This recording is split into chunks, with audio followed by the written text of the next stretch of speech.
Oh because yeah. there's some franchises where like maybe 6 movies, but really they could have stopped making them after 4. Hmm. I'm not gonna name no names, but it's something like that. But this one is like they're still doing well, like making this movie when Fallout comes out.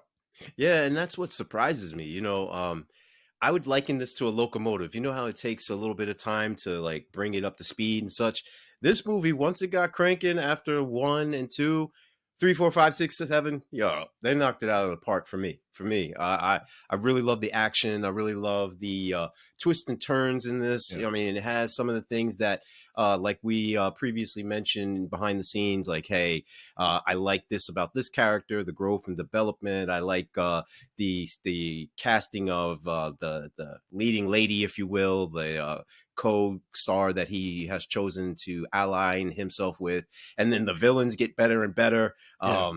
I mean, this knocks for me on all cylinders, man.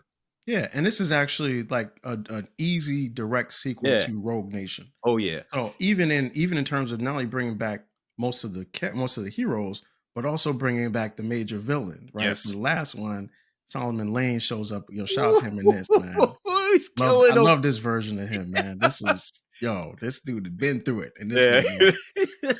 But like I like that. Like and the thing about it is when Rogue Nation ends, it could be the end of the story. Yeah. And I like that they did not end the story and they continued it. And I think that just that vision of figuring out a way to tell more detail of a story that you thought was kind of over was really exciting for as an audience person, as somebody watching it to really enjoy and get into it. And that's the thing too. Like in Rogue Nation, you get the sense that like, all right, it's reached its climax, everything Yeah. is good to go.